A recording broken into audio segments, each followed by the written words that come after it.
Good morning, guys. Welcome back to science classes of Blooming Rose Academy. Dear friends, in last lecture we had study about the cell membrane, cell wall, nucleus, and today we will discuss about the chromosome. The important topic, it is the important topic chromosome, and also study the cytoplasm. So let's start the chromosome. The chromosome is a thread-like or rod-shaped structure present in the nucleus. Chromosome जो होता है वो क्या होता है, एक धागे नुमा या रॉड शेप्ड स्ट्रक्चर होता है जो कि सेल के न्यूक्लियस या न्यूक्लियोप्लाज्म में क्या होता है, पाया जाता है. It is only visible during the cell division, specially during the karyokinesis. ये क्या होता है, सेल डिवीजन के समय ही केवल क्या होता है, दिखता है. तो यानी कि chromosome is a thread like or rod shaped structure present in the nucleus of cell, and it is only visible during the karyokinesis or cell division. Each chromosome has two arms. The arms are known as chromatids, and each chromatids or both chromatids are joined together by a place, narrow area known as centromere. ये देखिए, ये chromosome है और इस chromosome में क्या होते हैं, टू आर्म्स होते हैं. इस आर्म्स को हम क्या बोलते हैं, क्रोमैटिड्स बोलते हैं. And both the chromatids are joint together by a narrow area. एक क्या होता है, नैरो एरिया, जहां पे वो आके कनेक्ट होता है. इस नैरो एरिया को हम क्या बोलते हैं, सेंट्रोमियर. और centromere are primary construction. So chromosome is a thread-like or rod-shaped structure present in the nucleus and only visible during the karyokinesis. Each chromosome has two arms. Each arms are known as chromatids, and chromatids are joined together by a narrow area known as centromere or primary constriction. When we talk about the types of chromosome, then on the basis of centromere के basis पे, on the basis of centromere, the chromosome are categorized into four parts: metacentric, submetacentric, acrocentric and telocentric. यहाँ पे structure आपको बनाया गया है, सबका बस ध्यान से देखना है, एकदम इजीली आपको समझ में आ जाएगा. What is metacentric chromosome? A chromosome in which centromere is in the middle and both arms are same in length. क्या होता है, एक मेटासेंट्रिक क्रोमोसोम वो क्रोमोसोम होता है जिसमें जो सेंट्रोमियर होता है या प्राइमरी कंस्ट्रक्शन होता है वो मिडिल में होता है, और इसके दोनों जो आर्म्स होते हैं या क्रोमैटिड्स होते हैं उनकी लेंथ क्या होती है, सेम होती है. So metacentric chromosome are those chromosome in which centromere is in the middle and both arm are same in length. The second one is known as submetacentric chromosome. The submetacentric chromosome are those chromosomes in which centromere is slightly away from the middle and one arm is shorter than the other arm. यानी कि सब metacentric chromosome वह chromosome होता है जिसमें जो ये centromere होता है या प्राइमरी कंस्ट्रक्शन होता है वो मिडिल से थोड़ा सा स्लाइटली अवे, थोड़ा सा दूर होता है या थोड़ा सा ऊपर होता है, जिसकी वजह से एक आर्म जो होता है वो छोटा हो जाता है दूसरे आर्म से. जो तीसरा क्रोमोसोम होता है उसको बोलते हैं acrocentric chromosome. In acrocentric chromosome the centromere is near the end.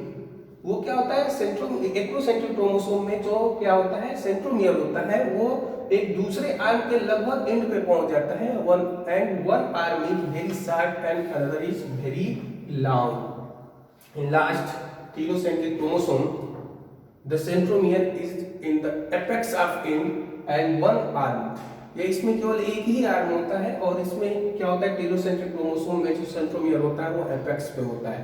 तो ये क्या था, on the basis of centromere types of chromosome आपने देखा. यानी कि टाइप्स ऑफ क्रोमोसोम की बात जब की जाती है तो जो आर्म्स होते हैं, जो सेंट्रोमियर होता है उसके बेसिस पे चार होते हैं. आप याद रखिएगा, metacentric, submetacentric, acrocentric and telocentric. आपके लेवल पे एक और भी बहुत क्या नाम है, अक्सर वर्ड आएगा haploid and diploid. Haploid diploid बेटा कुछ है नहीं, क्रोमोसोम के नंबर्स को वो बताता है. ये क्या करता है, क्रोमोसोम के नंबर को क्या बताता है. डिप्लॉइड क्रोमोसोम जब भी आप सुनिएगा तो आप ये समझिएगा पेयर्ड क्रोमोसोम है, लाइक 2n के फॉर्म में होगा. पेयर्ड क्रोमोसोम होगा, जैसे कि ह्यूमन बीइंग्स में क्या होता है, कितने 23 पेयर्स क्रोमोसोम पाए जाते हैं, यानी कि 46 क्रोमोसोम पाए जाते हैं, यानी कि हैप्लॉइड क्रोमोसोम होता है. और क्या, सॉरी, डिप्लॉइड होता है. और हैप्लॉइड क्रोमोसोम की बात की जाए तो n होता है, यानी कि यहाँ पे डिप्लॉइड क्रोमोसोम नहीं होंगे, अनपेयर्ड होंगे. जैसे गैमेट्स की बात की जाए ह्यूमन बींग्स में जो गैमेट्स होता है यानी कि 23rd पेयर जो होता है उसमें गैमेट्स जो होते हैं वो अनपेयर्ड होते हैं, तो इसको हैप्लॉइड और डिप्लॉइड बोलते हैं। क्रोमोसोम की बात की जा रही है तो क्रोमोसोम बहुत ज़्यादा इंपॉर्टेंट है, क्योंकि क्रोमोसोम वो हम क्या बोलते हैं, chromosome wear the hereditary information of the cell.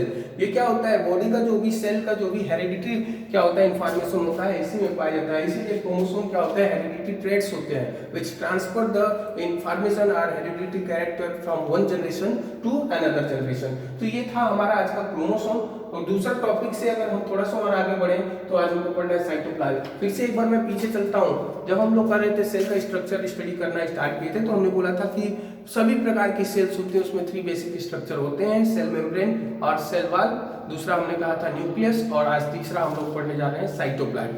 Cytoplasm की अगर बात की जाए साइटोप्लाज्म, तो साइटोप्लाज्म क्या होता है ध्यान से देखिए। अगर एक नॉर्मल सेल अगर है तो नॉर्मल सेल में ये क्या होता है, प्लाज्मा मेम्ब्रेन होता है जो आउटर सराउंडिंग होती है, और प्लाज्मा मेम्ब्रेन के अंदर ये क्या होता है, ये साइटोप्लाज्म के अंदर ये क्या होता है, न्यूक्लियस होता है। यानी कि ये सेल मेम्ब्रेन और न्यूक्लियस के बीच में ये जो सेमी लिक्विड मटेरियल होता है उसी को हम क्या बोलते हैं, साइटोप्लाज्म बोलते हैं। यानी कि cytoplasm is semi liquid material present between the plasma membrane and nucleus. ये क्या होता है, साइटोप्लाज्म क्या होता है, प्लाज्मा मेम्ब्रेन और न्यूक्लियस के बीच का जो क्या होता है सेमी लिक्विड मटेरियल होता है उसी को हम क्या बोलते हैं, साइटोप्लाज्म बोलते हैं। Cytoplasm is mainly divided into 2 parts. अगर हम क्या करते हैं, साइटोप्लाज्म को हम 2 पार्ट्स में बांट देते हैं। The outer clear area is known as ectoplasm and inner granular part is known as endoplasm. ध्यान से देखिए ये क्या है ना, जो साइटोप्लाज्म को आप देखेंगे तो जो बाहर वाला एरिया होता है लगभग इतना जो एरिया होता है वो एकदम क्लियर होता है, ट्रांसपेरेंट होता है। उस क्लियर ट्रांसपेरेंट एरिया को या लिक्विड को हम एक्टोप्लाज्म बोलते हैं, और जो अंदर वाला सेमी ग्रेनुलर या क्या होता है, क्या होता है ग्रेनुलर पार्ट होता है उसको हम क्या बोलते हैं, एंडोप्लाज्म बोलते हैं। And ectoplasm endoplasm make to form the cytoplasm. ये साइटोप्लाज्म होते हैं। इस साइटोप्लाज्म का जो कंपोजिशन होता है उसमें मेनली 3 स्ट्रक्चर पाए जाते हैं, 3 चीजें पाई जाती हैं। क्या क्या पाई जाती हैं, ध्यान से देखिएगा।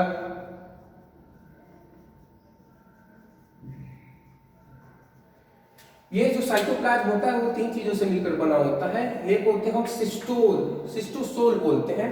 ये क्या होता है, सॉल्युबल पार्ट ऑफ साइटोप्लाज्म होता है। ये जो साइटोप्लाज्म होता है उसका सॉल्युबल पार्ट होता है। इसमें साइटोस्केलेटन्स होते हैं, फाइबर प्रोटीन फाइबर के साइटोस्केलेटन होते हैं जो इसको ग्राउंड बेस क्या होते हैं प्रोवाइड करते हैं। दूसरा जो होता है वो बोलते हैं cell inclusion. Cell inclusion is the part of cytoplasm, invisible part of the cytoplasm. यानी कि साइटोप्लाज्म का जो इनविजिबल बोल रहा हूँ, इनसॉल्युबल पार्ट जो होता है वो होता है। और जैसे कि इनसॉल्युबल पार्ट इसमें जो होते हैं वो क्या होते हैं, स्टार्च होता है, ग्लाइकोजन होता है, लिपिड्स होते हैं, ये सेल इंक्लूजन होते हैं जो साइटोप्लाज्म में क्या होते हैं, पाए जाते हैं। और the third most important is cell organelles. Different cell organelle found in the cytoplasm like endoplasmic reticulum, ribosome, chloroplast, mitochondria, तमाम सारे ऐसे सेल ऑर्गेनेल्स हैं जो साइटोप्लाज्म में ही पाए जाते हैं, जिसको एक एक करके हमको स्टडी करना है नेक्स्ट ये में लेक्चर में।